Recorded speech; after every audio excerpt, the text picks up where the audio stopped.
y'all? It's Machete Eddie. We are back for episode 11, as promised.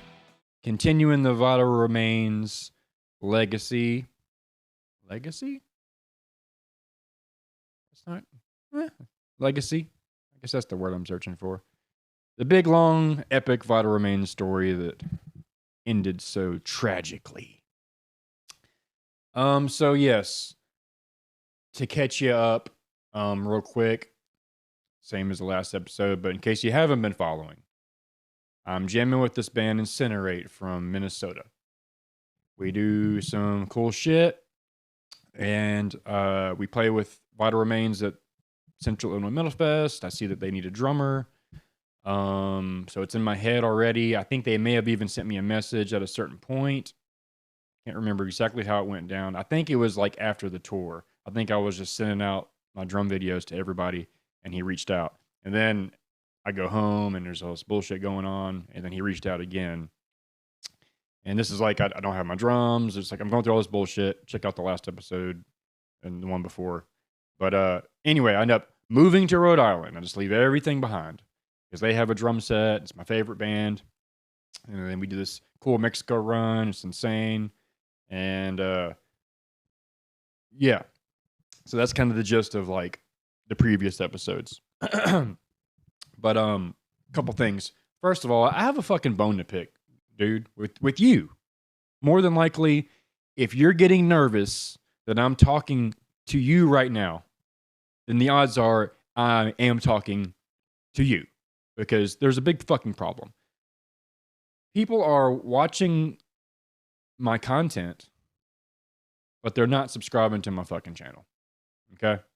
And I don't mean or want to be like all those douchey people that are like, be sure and subscribe to my channel. It means a lot. But it fucking does mean a lot.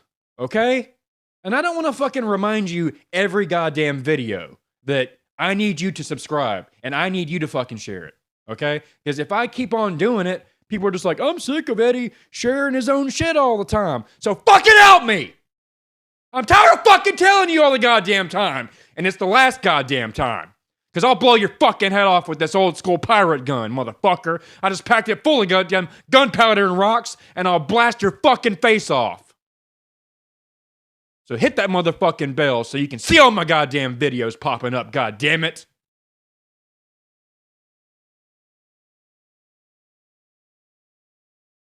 You know, I'm sorry. Let me put this down. I kind of overreacted. And I could like, I felt it, bro. Like, as soon as I started talking about it, I could feel like the red just like coming. I'm sorry. But please help me, okay? I'll just leave it at that. But I am sorry. That was a little much.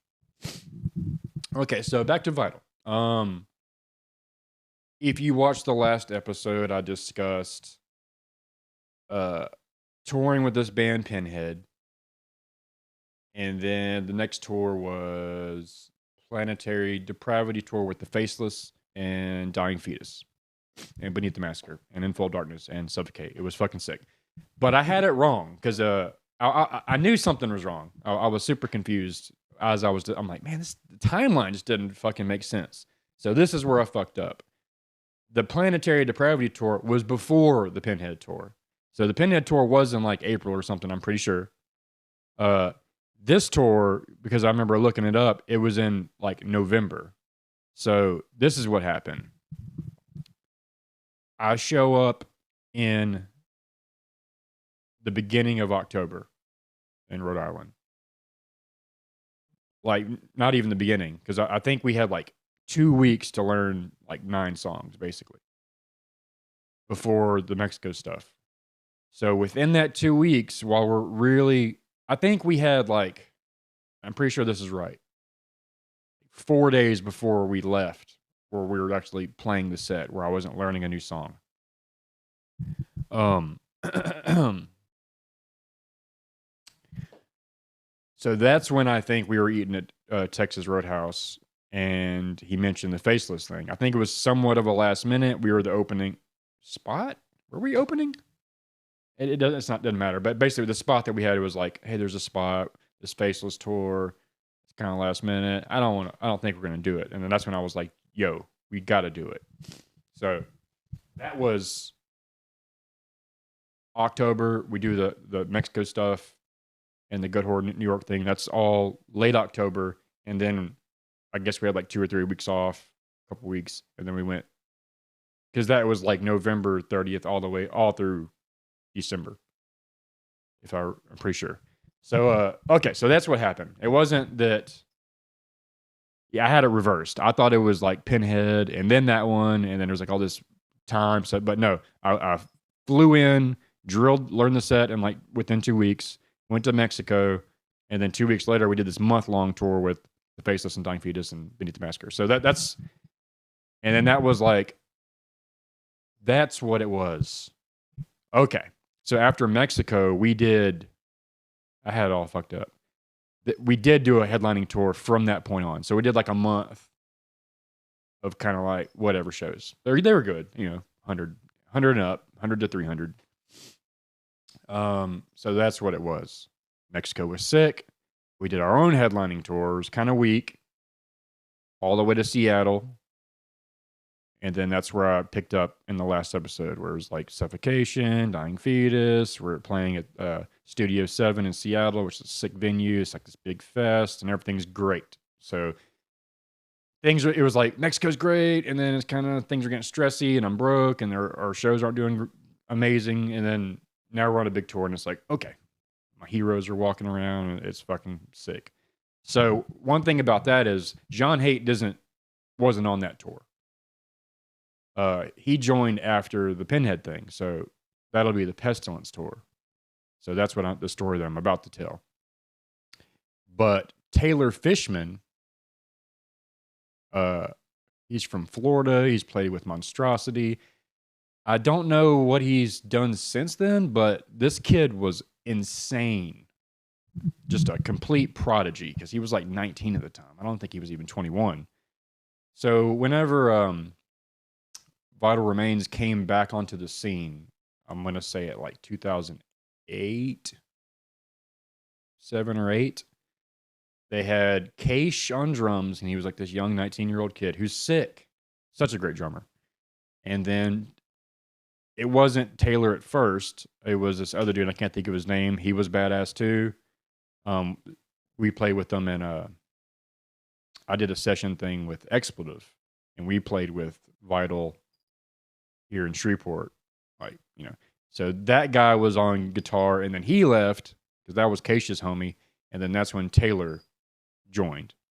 So I remember they did like a European thing, and I remember seeing the band photo, and there's like 2 kids, and I'm like, that is insane that after all this time of like nobody being able to fill in for Suzuki, these 2 young kids are getting the job done, and to me that lineup was fucking fantastic. So Keish leaves, I come in, and Mexico, we didn't have a lead guitarist. And then for this tour, Taylor comes in. Okay. So I love this fucking kid. He was my little weed buddy. So we'd go smoke. And he was honestly just real quiet, chill. He's always playing his little Pokemon game, and that's why Tony loved him. Tony loved him because he just shut the fuck up and minded his business, and then killed it. But the truth was, Taylor's like terrified of this motherfucker, because he had already toured with him, and had seen him, like, there was some story about they're loading the trailer, and Tony like throws Keish, the drummer's laptop bag, like, poof. And Keish was like, dude, that's my fucking laptop, be careful, or whatever. And Tony like shoved him down to the ground, and kept shoving him to the ground, and shoving his, and we're talking about Tony's like, or Keish is like a fourth the size of Tony. Like, it's like literally a kid and a huge grown man. He's not like kicking his ass, but he's just being like, you know, fucking talk to me like that, or whatever. So there was some bullshit like that. And so Taylor's just like, he's seen him do that shit. He's just, yeah, he's scared of him. He's scared to even talk about him. Because I remember mentioning, like, hey, we should, because he wasn't in Vital. He was just like If you want to pay me, I'll fly out. I'll do it. I'm going back home. So he was smart enough to be like, deal with it in small increments or whatever. But I was like, man, if we should do like a fucking track or something. He was like, he did not want Tony to get wind at all of us potentially jamming together, So it was kind of one of those things. But overall, such a good kid. He's a fucking man now. I mean, goddamn, that was 13 years ago. But I'm sure he's got to be so sick by now. Now I got to reach out to that dude because he's so. Yeah, we got along great though, man. And he was the other person that loved like the Faceless and like tech death. So he was just as stoked as me to like see Planetary Duality like in its entirety all the time, and it was a really good time. I'm trying to think if there's anything like crazy. I mean, he like I said, he's a good kid. He's real quiet, and I don't know if there's anything too crazy. All I can say is that he's just a fucking sick guitarist. But yeah, that's what I had wrong. It wasn't John Haidt, Taylor Fishman, Florida, Jam Monstrosity, great guy. All right, I don't want to drag that out too much. So let's see here. I do have somewhat of a cheat sheet, and I also have where's it at? My badge.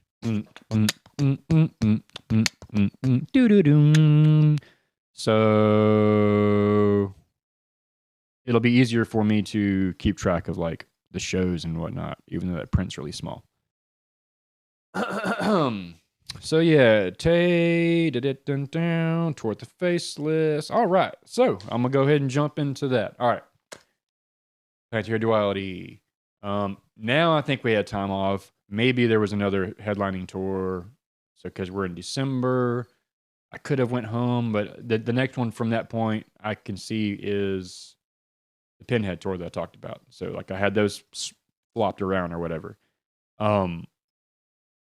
So now the next one was Pestilence, and I remember it like I told you on that the Pinhead tour. I was like done with the band. Like it was such a standoff moment there at the end. He didn't pay me the $200. He was supposed to fly me out but didn't, and like so I'm thinking I'm like saving the money, and I had to just like find my own way home. Is this all bullshit? So I'm venting to everyone. I'm just like, man, fuck this shit. And then all of a sudden, oh yeah, this Pestilence and Warbringer and fucking Infold Darkness, fucking goddamn Sacrificial Slaughter. I didn't know who they were at the time, but I became good friends with them. And so Pestilence, hell yeah. They had this drummer Yuma Van Uckerlin or something like that. I'm sorry I got it wrong.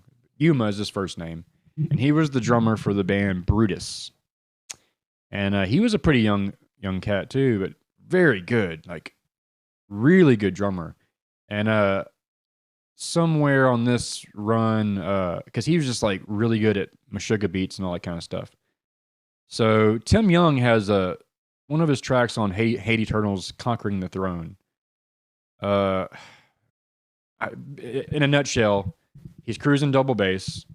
His snare hand's going pop pop pop pop pop pop pop pop pop pop pop pop pop pop pop pop pop pop, and then the ride starts going ding ding ding, and it just doesn't make sense. It's a really fucking hard beat that I never was able to do, and he fucking did it. It took him like a day or two, but he did it. He's the only guy I've ever seen. Even Tim Young, when I met him, I'm like, dude, this fucking beat's insane, and he didn't do it. It had been too long. So he's a high class drummer. So he was with Pestilence. He was kind of one of my homies. I think it's a similar type thing where there's like the two Pauls or whatever. There's like the main guy in his band. He's kind of douchey. So he just kind of like peels off after the show, and we would kind of hang out. Take a small intermission. Cut my time right here. I'll be right back. And just like that, we are back. So boom.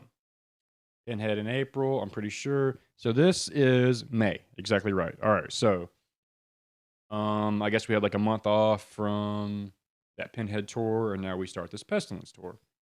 So I've had time to just cool off, regroup. Just trying to take credit for any fault of my own, and like me and Tony would always talk and just kind of meet some kind of middle ground, because like ultimately it is my favorite band, but and ultimately also like he is more than willing to just fire me and get Tim Young. So it's like it's not so much that we're meeting in the middle as much as it's like I'm playing for my favorite band. I'm trying to just like milk it for all it's worth, and plus I've just like left home and sacrificed everything, and I'm just like assuming that if I just put in the hard work, that it'll all make sense, and we'll do the album, and like I mean I can deal with Tony, you know, or I was thought I could at the time. I did for a long time.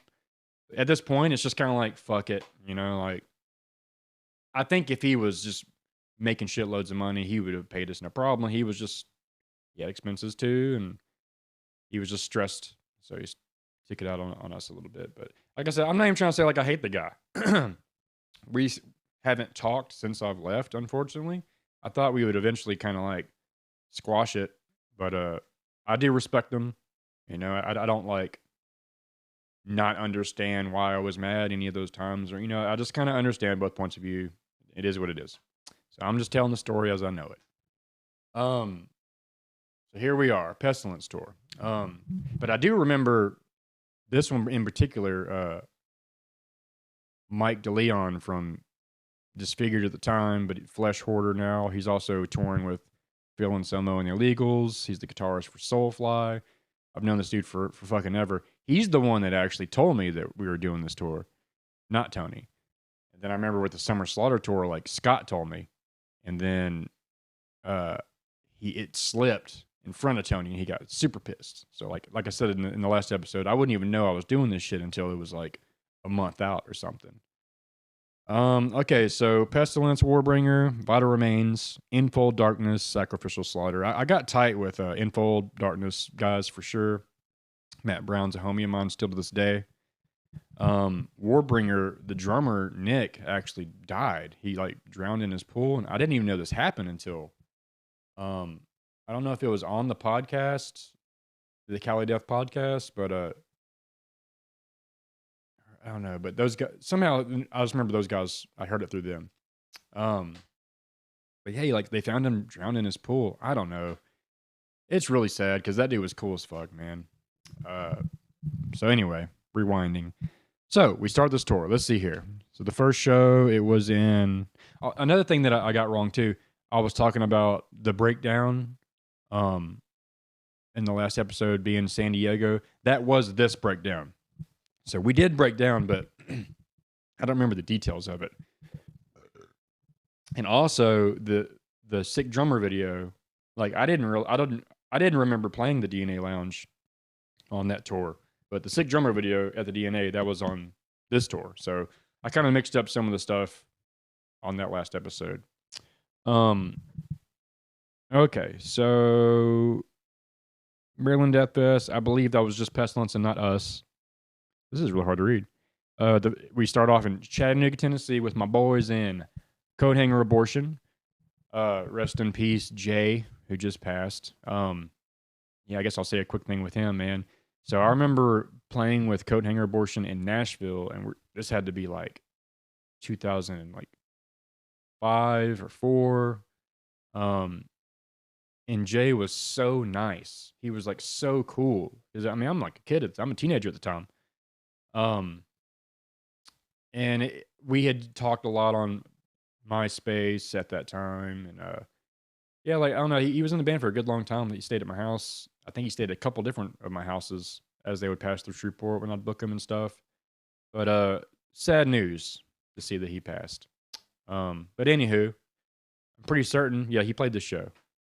Or he was there for sure. I don't know if he was still in the band or not. I'm pretty sure he played though. So Chattanooga, yeah, that was a cool show. Nothing too crazy happened that I can recall. So then that was at Club Mosaic. So then we go down to New Orleans at the bar. And I also, once again, I remember this not being like an insane for New Orleans. I thought it would be like a lot bigger, but fun stuff. The main thing I remember is I go to, well, first of all, Jeff came down, which is like my best friend. He's the guitarist for Cancer Horror. He drove down from Shreveport to see so it was like good to see one of my best friends because, you know, I'm living in fucking New England. I have like no friends and fucking stressed all the time. So it was like great to see him. And then we go to just like a convenience store right up the road, and we see Frances, who's our longtime friend from Shreveport, she still lives there, but like we just happened to run into her. And so there's a picture that we share every year or whatever when it comes around. But that's what I remember about that, was just seeing good friends and just kind of my little energy bar kind of going whoop a little bit.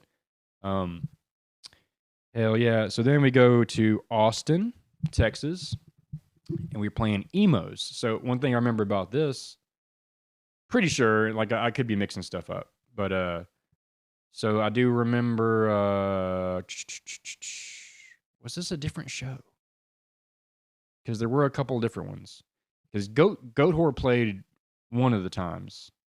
I think it was this time, and we had all of our gear stashed, and it started. See, I thought this was on Summer Slaughter too. Here, if we played emos at Summer Slaughter, we did. So maybe it was this one. So yeah, I'm mixed up. I'm not sure which one's which. I'll tell the story anyway. So Goat Whore was playing, whether it was this one or the next one, and I think it was Summer Slaughter though, because I think it was like all so much gear. There was like a room full of gear. It starts raining, and like there's like this waterfall coming through the window right into Zach's fucking kick drum. It's just like filling with water, and we're like, holy shit. But I played with him recently, and he didn't remember that. So I don't know if like other people moved it and just didn't tell him. I don't know, but I remember it plain as day, and I remember it being his shit. So yeah, I guess that would be my main thing. So we play Austin. We go to Fort Worth at the Ridgely. So this also like, and that's another thing too. So we played Ridgely here. We played Ridgely on the other one, but I don't remember playing Ridgely until Summer Slaughter. Like, because that's in Dallas. So like that's all my homies. So it's like my memory is really fucking with me, because like there was 3 Ridgely shows. It's like tripping me out. So yeah, I don't remember which one that was either. The thing that I'm thinking of, I'm pretty sure was Summer Slaughter. Launchpad Albuquerque, Tempe, Arizona. This is what I think happened. These breakdown stories I'm about to tell you, and then it goes to DNA, which is the sick drummer video. I think we figured out a van thing, and then hit Portland, Seattle, St. Paul, Chicago, and then I think we cut the tour short and drove home, because there's some Canadian dates and there's New York at the end. So this is what I think happened. Damn, I'm so confused, because I know that a couple of the guys in Pestilence was with us. So the drummer, Yuma, the bass player, I can't think of his name, but he was the bassist for Obscura at the time. They were with us. And then the 2 Pauls, I think their name's Paul, was in like Warbringer's van or something, because they had some van trouble or something. So they're with us. And then, but I could have sworn at the same time, okay, this might be a little fucked up. This is what I think might have happened. I think we were using the Durango, went to Albuquerque, got an oil change. As we're leaving, the engine blows because they forgot to refill the oil. So Tony calls, and this is some bullshit. So then the next show is Arizona, because I remember that we showed up late to that Arizona show. So maybe we used Lewis's van from Pinhead, because if we were in Albuquerque, that just doesn't seem right, though. I know we were in the van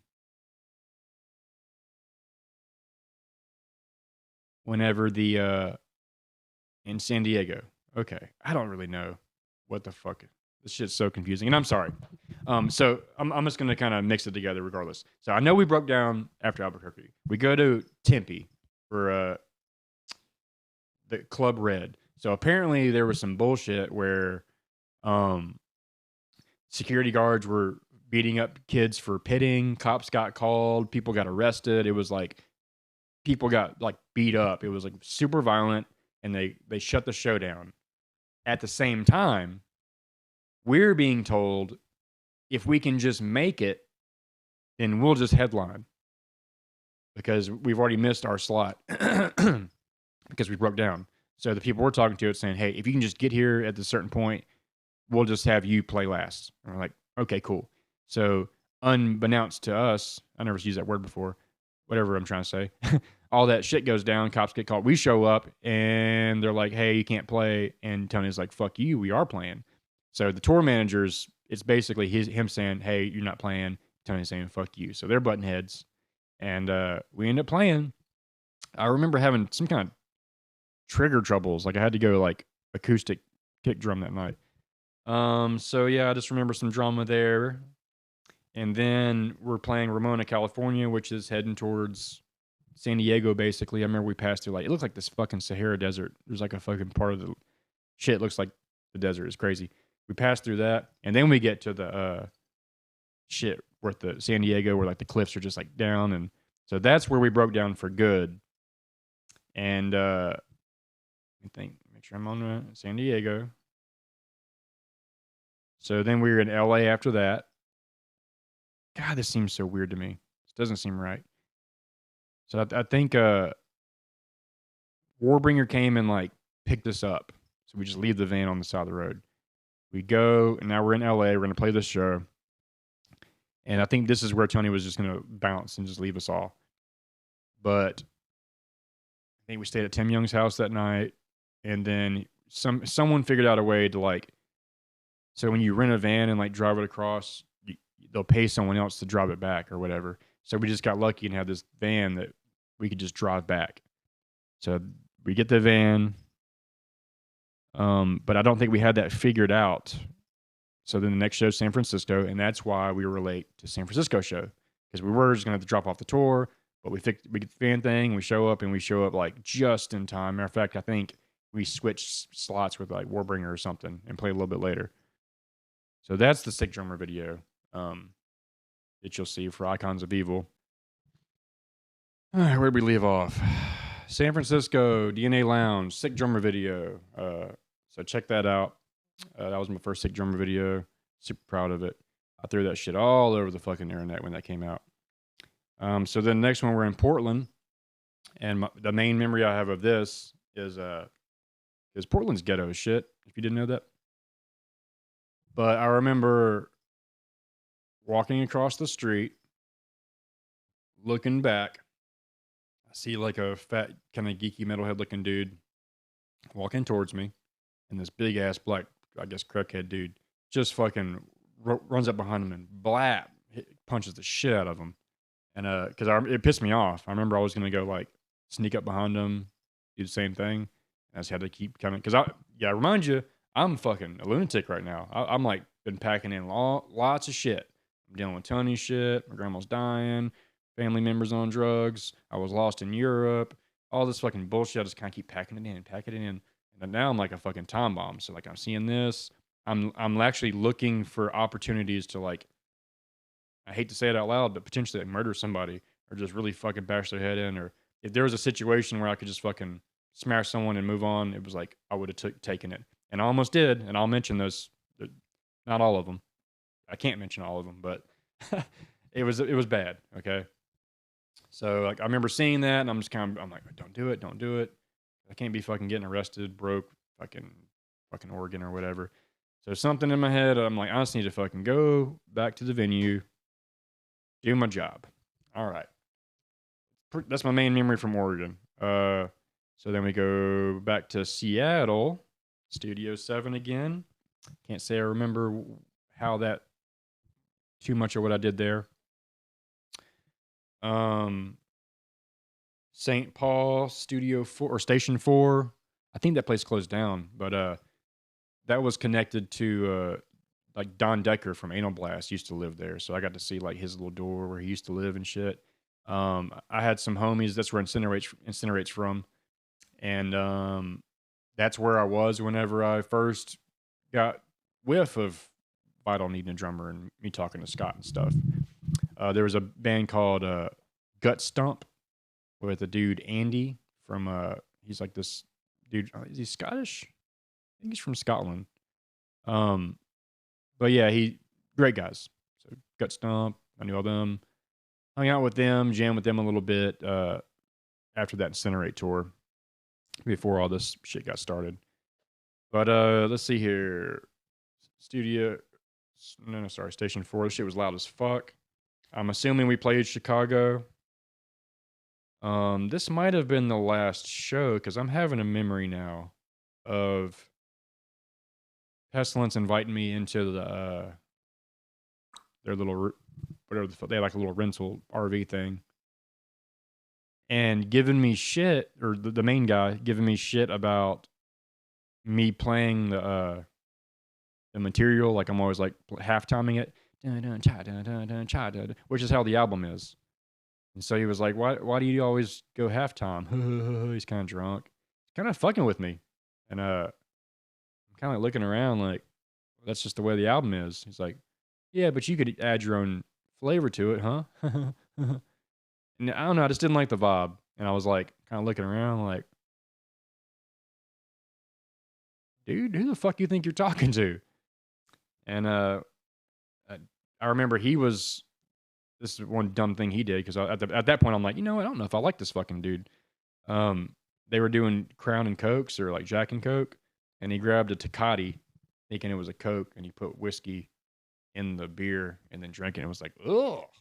I just watched him do it the whole time because I'm like, fuck that guy. I don't know.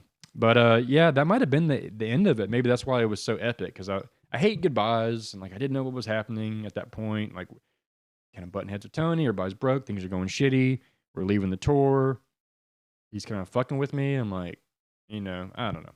But I guess that's fucking. We must have just wrapped it up at that point, because we didn't go to fucking Canada with the boys, so we must have just rode back to New England, returned the van, and went from there. So the next tour was Summer Slaughter, and so if this last one was June 17th, this one started July 17th. So I guess we had another month off, and then we jumped into Summer Slaughter.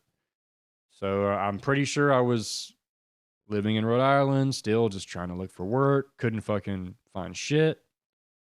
Pissing in bottles because the bathroom's fucking broken.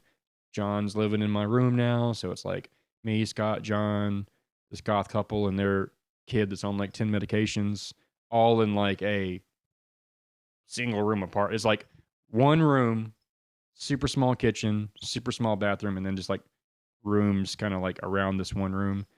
I don't know what you'd call it. It's just like an apartment. It technically had 3 rooms, but it was just super small and shitty and old. And I feel like I could just like run into the wall and the whole thing would fall over. And then, like I said, she had like all these pets, but it was like rodents. So she had like 3 or 4 separate like rodents, and like they'd bite me and shit. I got bit one time, at least like through my fingernail. And then like turtles, and it was just like, I love animals and shit, but this is like a small, shitty apartment, and like, it was just gross, man. It was bad. But yeah, the story continues. Looks like we'll have another episode, maybe even 2 more. So, I'm sorry. I know you're getting tired of hearing my fucking voice. But this is going to conclude episode 11. I don't want to get mixed up. The Vital Remains journey. Another episode at least, if not 2. Because there are 2 more big tours from that point. Once again, I appreciate you guys checking me out. Please like, subscribe, share. I know you don't like hearing it all the time. I don't like saying it all the time. So help me out there. Help spread the word so that the algorithm will start pushing me and I gotta fucking ask you all the goddamn time. I appreciate you. It's been kind of crazy reflecting. Sorry, my brain is like it just feels numb trying to remember this shit. But that's why it's important for me to do this, because I'm forgetting all this fucking shit. So, thank you guys. Love you guys. Hope you enjoyed it. See you on the next one. Fuck you. What? Fuck you say? Beat your fucking ass, motherfucker. Yeah. Yeah, hit that fucking subscribe button. I'll beat your fucking ass, bitch.